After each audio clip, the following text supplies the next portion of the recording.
नमस्कार दर्शकों, आप देख रहे हैं न्यूज़ टुडे, जिसमें हर खबर है ज़रूरी और हर विश्लेषण है खास। बात करते हैं मुख्य सुर्खियों की। डीआरडीओ ने भारत की पहली लंबी दूरी की हाइपरसोनिक मिसाइल का सफलतापूर्वक परीक्षण किया। भारतीय रिजर्व बैंक यानी आरबीआई ने मनी लॉन्ड्रिंग या आतंकवाद के वित्त पोषण से जुड़े जोखिमों के लिए आंतरिक जोखिम मूल्यांकन मार्गदर्शन जारी किया।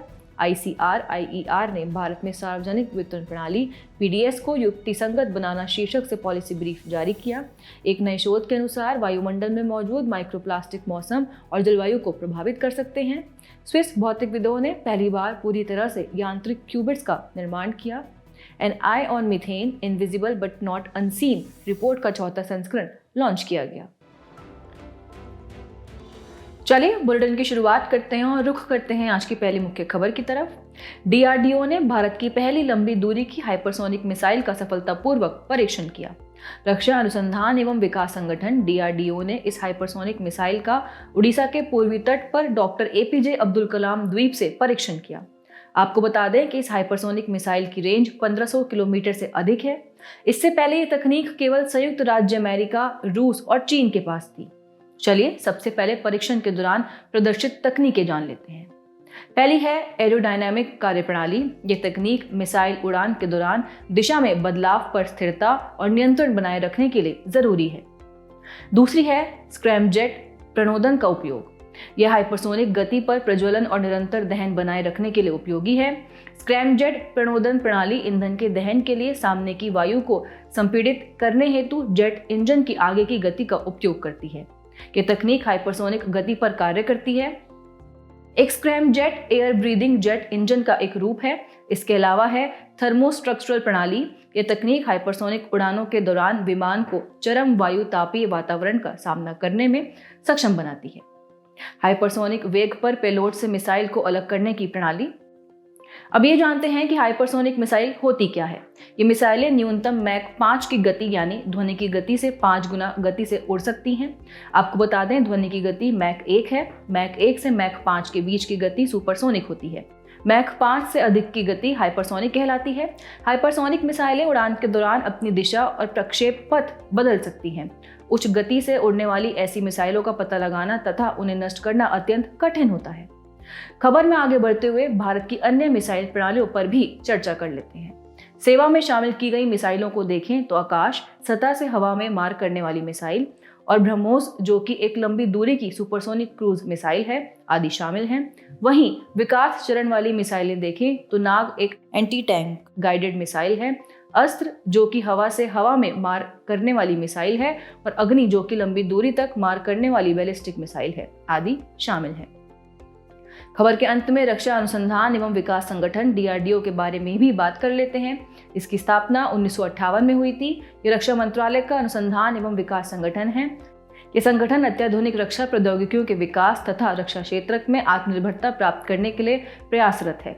आपको बता दें डीआरडीओ वास्तव में एरोनॉटिक्स, इलेक्ट्रॉनिक्स, लड़ाकू वाहनों, मिसाइलों, उन्नत कंप्यूटिंग और सिमुलेशन आदि के लिए स्थापित लगभग 41 प्रयोगशालाओं का एक नेटवर्क है।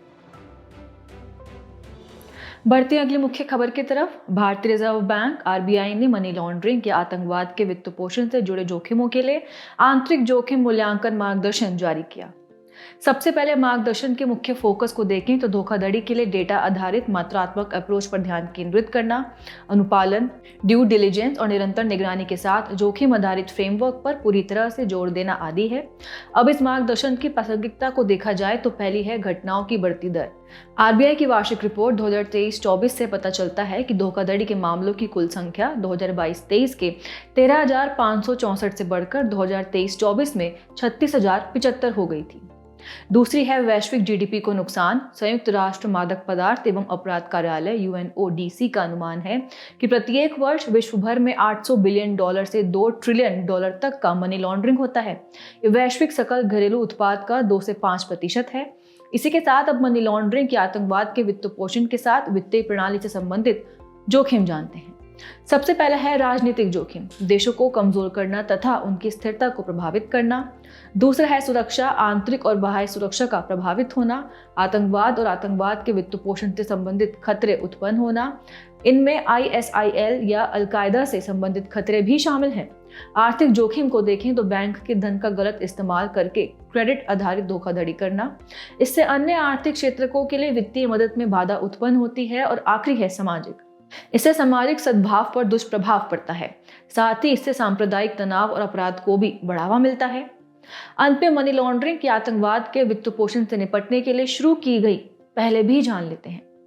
वैश्विक स्तर पर शुरू की गई पहलों को देखें तो पहला है ट्रांसनेशनल संगठित अपराध के खिलाफ अंतर्राष्ट्रीय convention 2000 Palermo convention, FATF anti money laundering और काउंटर टेररिज्म फाइनेंसिंग AML या CFT फ्रेमवर्क आदि।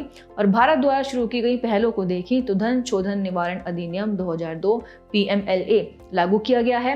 वित्तीय आसूचना एकक FIU IND प्रवर्तन निदेशालय ED आदि संगठन स्थापित किए गए हैं।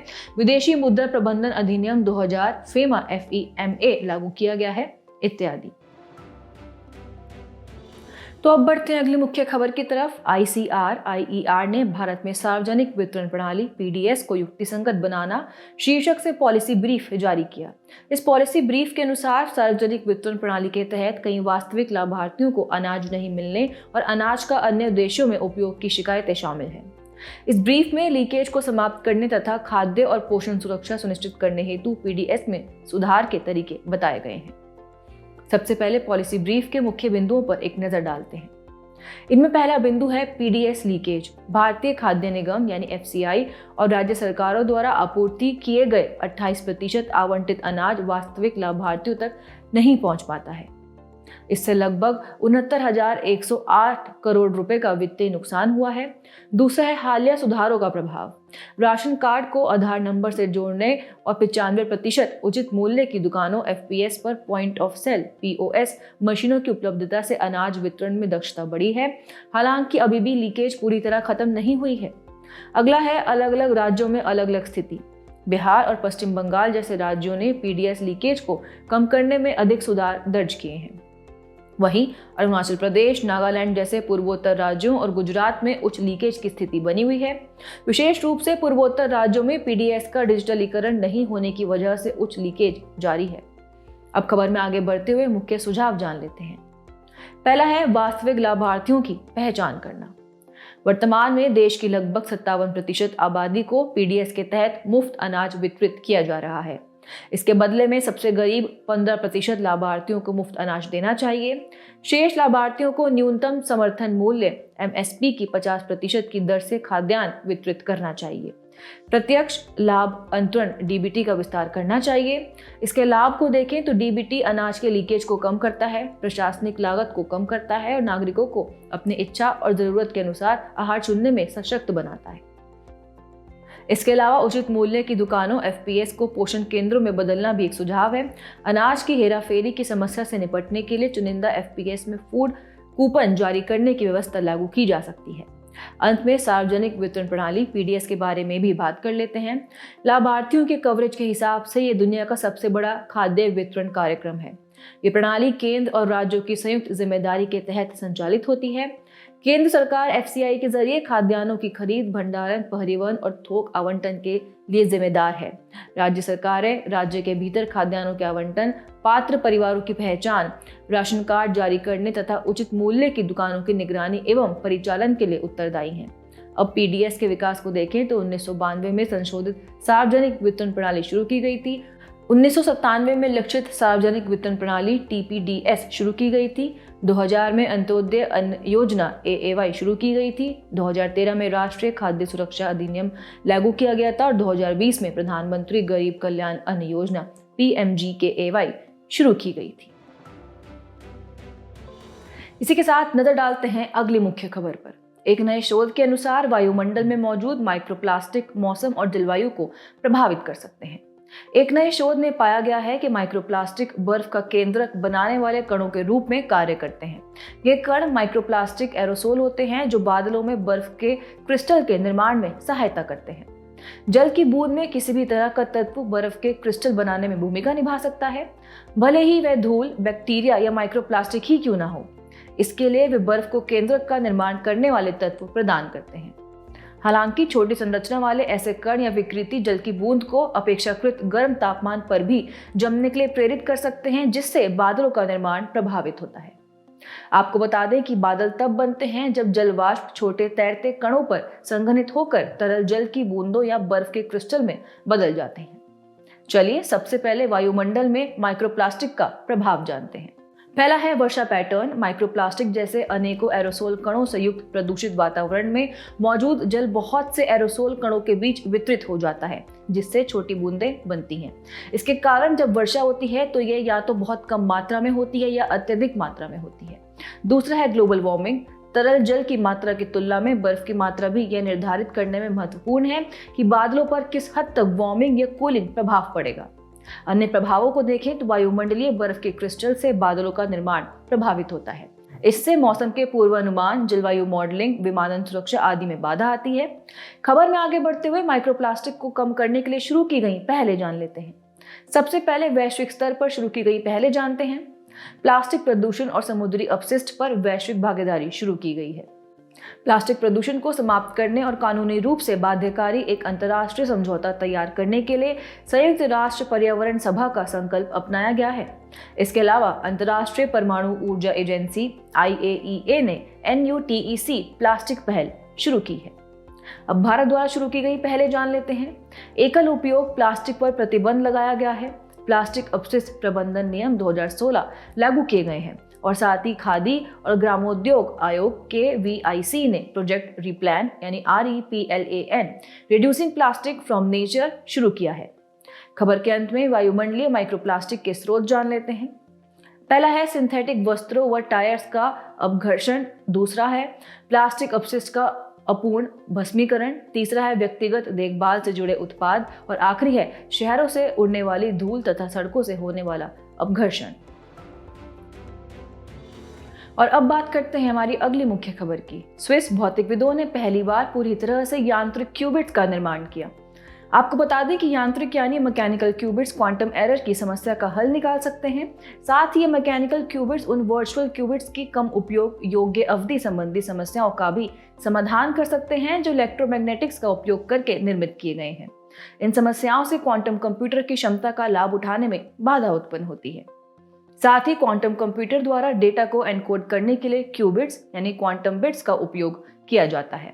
ये क्यूबिट्स उच्च संवेदनशीलता प्रदर्शित करते हैं कि गणना संबंधी उन त्रुटियों का कारण बन सकते हैं जिन्हें क्वांटम एरर्स कहा जाता है।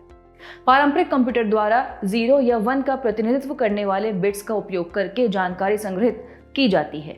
इसके अलावा क्वांटम कंप्यूटर्स के आकार में वृद्धि के साथ क्वांटम एरर और भी ज्यादा गंभीर हो सकती है।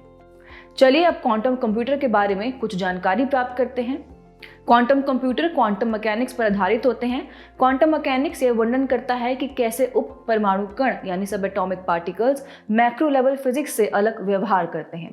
साथ ही क्वांटम मैकेनिक्स यह भी स्पष्ट करता है कि कैसे अत्यंत छोटे ऑब्जेक्ट्स में एक साथ कण और तरंग यानी एक डिस्टर्बेंस या भिन्नता जो ऊर्जा को स्थानांतरित करती है, दोनों की विशेषताएं होती हैं। भौतिक विज्ञानी इसे वेव पार्टिकल ड्युअलिटी कहते हैं। यहाँ तरंग का तात्पर्य वह विक्षोभ या रूपांतरण है जो ऊर्जा का स्थानांतरण करता है। ये क्वांटम भौतिकी के दो प्रमुख सिद्धांतों का उपयोग करता है। पहला है सुपरपोजिशन यानी अधिस्थापन। इसका आशय यह है कि प्रत्येक क्यूबिट एक ही समय में 1 और 0 दोनों का प्रतिनिधित्व कर सकता है। दूसरा है एंटेंगलमेंट। इसका अर्थ यह है कि सुपरपोजिशन में क्यूबिट एक दूसरे के साथ सहसंबद्ध यानी कोरिलेटेड हो सकते हैं, अर्थात एक ही स्थिति दूसरे की स्थिति पर निर्भर हो सकती है, चाहे वह स्थिति 1 हो या 0 हो। अंत में भारत में क्वांटम कंप्यूटिंग को बढ़ावा देने के लिए शुरू की गई पहले जान लेते हैं। राष्ट्रीय क्वांटम मिशन 2023। इसका उद्देश्य भारत को वैश्विक क्वांटम लीडर के रूप में स्थापित करना है। दूसरा है क्वांटम सक्षम विज्ञान और प्रौद्योगिकी QUEST। एक क्वांटम क्षमताएं निर्मित करने के लिए एक शोध आधारित कार्यक्रम है। इसके अलावा है इलेक्ट्रॉनिक्स एवं सूचना प्रौद्योगिकी मंत्रालय MEITY quantum computing application laboratory QCAL। इसे शोधकर्ताओं और डेवलपर्स को क्वांटम कंप्यूटर्स उपकरणों तथा संसाधनों तक पहुंच प्रदान करने के लिए शुरू किया गया है।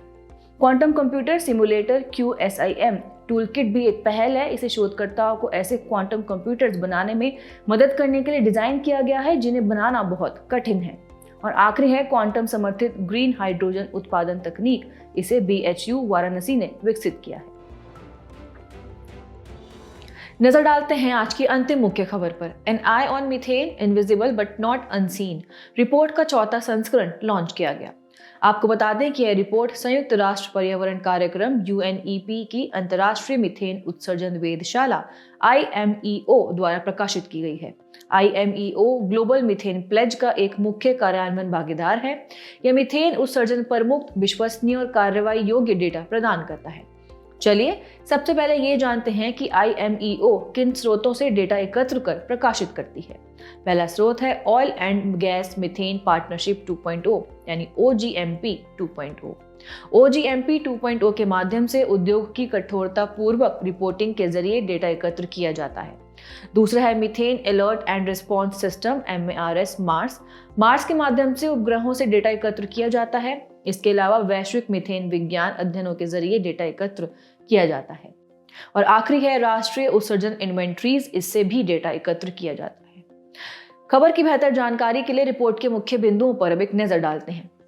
सबसे पहला है ग्लोबल वार्मिंग। मानव जनित मीथेन उत्सर्जन वर्तमान में पृथ्वी के तापमान में लगभग 1/3 की वृद्धि के लिए जिम्मेदार है। दूसरा है तेल और गैस क्षेत्रकों से होने वाला उत्सर्जन। UNEP का OGMP 2.0 वैश्विक मीथेन उत्पादन का केवल 42% ही कवर करता है। आपको बता दें OGMP 2.0 के तहत इसके सदस्यों को अपने मीथेन उत्सर्जन की रिपोर्ट करना आवश्यक है। इसके अलावा इस्पात आपूर्ति श्रृंखला से उत्सर्जन के बारे में भी बताया गया है। स्टील उत्पादन में प्रयुक्त धातुक्रम कोयले यानी मेटलर्जिकल कोल के उत्पादन से होने वाला मीथेन उत्सर्जन ऊर्जा क्षेत्रक से होने वाले कुल उत्सर्जन का 10% है। इसे न्यूनतम लागत पर कम किया जा सकता है। और आखिरी है उत्सर्जन पर खराब प्रतिक्रिया। IMEO देशों को मार्स के जरिए मीथेन उत्सर्जन की बड़ी घटनाओं के बारे में अलर्ट नोटिफिकेशन भेजता है, लेकिन ऐसे अलर्ट्स में से केवल 1% पर ही कोई ठोस प्रतिक्रिया मिलती है।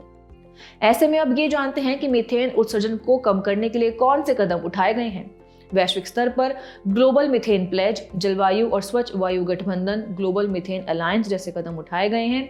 वहीं भारत द्वारा उठाए गए कदमों को देखें तो इनमें जलवायु अनुकूल कृषि पर राष्ट्रीय नवाचार NICRA परियोजना, राष्ट्रीय पशुधन मिशन, गोवर्धन योजना, नया राष्ट्रीय बायोगैस और जैविक खाद्य कार्यक्रम आदि शामिल हैं। चलिए खबर के अंत में मीथेन के बारे में भी बात कर लेते हैं। मीथेन एक प्रमुख ग्रीन हाउस गैस है। अपनी संरचना के कारण मीथेन वायुमंडल में कार्बन डाइऑक्साइड यानी CO2 की तुलना में प्रति अणु अधिक ऊष्मा को रोके रखती है। इस वजह से यह उत्सर्जन के बाद 20 वर्षों तक CO2 की तुलना में 85 गुना अधिक हानिकारक हो जाती है। हालांकि इसका तीव्रता से वह आसानी से शमन किया जा सकता है।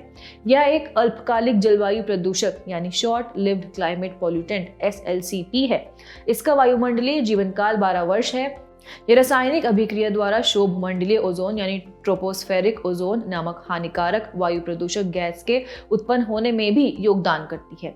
इससे श्वसन संबंधी समस्याएं, फसल की हानि आदि होती है। साथ ही 60% से अधिक मीथेन उत्सर्जन कृषि, जीवाश्म ईंधन के दहन और अपशिष्ट सहित मानवीय गतिविधियों से उत्पन्न होता है। चलिए बढ़ते हैं हमारे खास सेगमेंट सुर्खियों में रहे स्थल की तरफ। आज हम बात करेंगे नाइजीरिया की, जिसकी राजधानी है अबूजा। भारतीय प्रधानमंत्री को नाइजीरिया के प्रतिष्ठित राष्ट्रीय पुरस्कार grand commander of the order of niger से सम्मानित किया गया। इसकी भौगोलिक स्थिति को देखें तो नाइजीरिया अफ्रीका महाद्वीप के पश्चिमी तट पर स्थित है। यह एक बहुनिर्जातीय और सांस्कृतिक रूप से विविध क्षेत्रों का एक संघ है। यह अफ्रीका का सबसे अधिक आबादी वाला देश है। इसकी सीमाएं उत्तर में नाइजर, पूर्व में चाड और कैमरून तथा पश्चिम में बेनिन से लगती हैं। इसकी समुद्री सीमाएं दक्षिण में अटलांटिक महासागर की गिनी की खाड़ी से लगती हैं। बढ़ते हैं भौगोलिक विशेषताओं की तरफ। इस देश की प्राकृतिक संरचना को देखें तो यहाँ कई विस्तृत पठार जैसे जोस पठार, उडी पठार, माउंट डिमलांग जैसे पहाड़, सोकोटो मैदान, चाड बेसिन आदि जैसे तराई क्षेत्र मौजूद हैं। इसकी प्रमुख नदियां नाइजर, बेनू आदि हैं। इसकी प्रमुख झीलें चाड है। यह चाड कैमरून, नाइजीरिया और नाइजर के संगम पर मीठे पानी की झील है। इसके वनस्पति को देखें तो यह वर्षावन, दलदल और सवाना घास के मैदान है और यह अफ्रीका का सबसे बड़ा तेल और गैस उत्पादक देश है। चलिए बुलेटिन के आखिर में बढ़ते हैं आज की संक्षिप्त सुर्खियों की तरफ। भारतीय ग्रिड के जरिए नेपाल से बांग्लादेश में विद्युत आपूर्ति की गई। यह पहला त्रिपक्षीय विद्युत लेन देन है। इससे पहले NTPC विद्युत व्यापार निगम, नेपाल विद्युत प्राधिकरण NEA और बांग्लादेश पावर डेवलपमेंट बोर्ड ने एक त्रिपक्षीय विद्युत बिक्री समझौते पर हस्ताक्षर किए थे। केंद्रीय विद्युत प्राधिकरण ने भारतीय ग्रिड के यूजर्स के लिए समान सुरक्षा प्रोटोकॉल को मंजूरी दी। इसे अखिल भारतीय स्तर पर लागू किया जाएगा। यह प्रोटोकॉल तापीय और जल विद्युत उत्पादन केंद्रों की सुरक्षा जरूरतों को पूरा करेगा। आयुष्मान वंदना योजना के शुरू होने के 3 सप्ताह के भीतर 10 लाख से अधिक वरिष्ठ नागरिकों ने इसमें लाभार्थी के रूप में नामांकन कराया है। उल्लेखनीय है कि इस योजना के तहत नामांकित लाभार्थियों में लगभग 4 लाख महिलाएं हैं। शोधकर्ताओं ने एमपॉक्स वायरस के क्लेड 1A स्ट्रेन के मानव से मानव में संचरण के साक्ष्य प्रस्तुत किए हैं। इस संक्रमण की वजह APOBEC जनित म्यूटेशन है। APOBEC से आशय एपोलिपोप्रोटीन B mRNA editing enzyme catalytic polypeptide like है। यह एक प्रकार की प्रोटीन फैमिली है। हाल ही में कोलकाता के शोधकर्ताओं ने सिंथेटिक बायोलॉजी में महत्वपूर्ण सफलता हासिल की है। उन्होंने बैक्टीरिया को इंजीनियर्ड करके उसे गणितीय और कंप्यूटेशनल कार्य करने में सक्षम बनाया है। बैक्टीरिया में जेनेटिक सर्किट प्रवेश करके यह सफलता हासिल की गई है। शोधकर्ताओं ने प्रबंधित पश्चिमी मधुमक्खियों और जंगली परागणकों के बीच रोगजनकों के संचरण का खुलासा किया है। इस प्रक्रिया को रोगजनक स्पिल ओवर और स्पिल बैक कहा जाता है। सूखे के कारण करीबा झील का जल स्तर रिकॉर्ड निचले स्तर पर पहुंच गया है। इससे क्षेत्र में बिजली की कमी हो गई है। यह झील जाम्बिया और जिम्बाब्वे के बीच स्थित है। 1955 में जेम्बेजी नदी पर बांध बनाने से इस झील का निर्माण हुआ था। अध्ययन से पता चलता है कि मालदीव में मैंग्रोव की वापसी समुद्र के जल स्तर में वृद्धि और चरम हिंद महासागर द्विध्रुव से जुड़ी हुई है। हिंद महासागर द्विध्रुव पश्चिमी हिंद महासागर और पूर्वी हिंद महासागर के बीच समुद्री सतह के तापमान में अंतर है, इसलिए इसे द्विध्रुव कहा जाता है। जाने से पहले आपकी समझ की परीक्षा के लिए डालते हैं एक नजर हमारे स्पेशल सेगमेंट प्रश्नोत्तरी पर।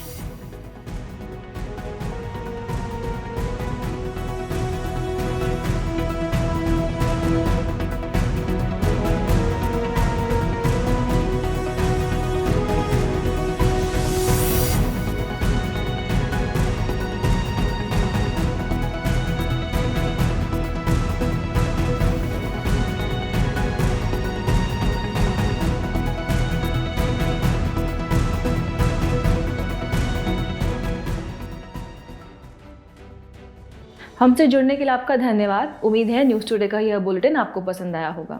न्यूज़ टुडे की PDF को डाउनलोड करने के लिए और आज की क्विज के उत्तर के लिए डिस्क्रिप्शन में दिए गए लिंक्स पर क्लिक कीजिए।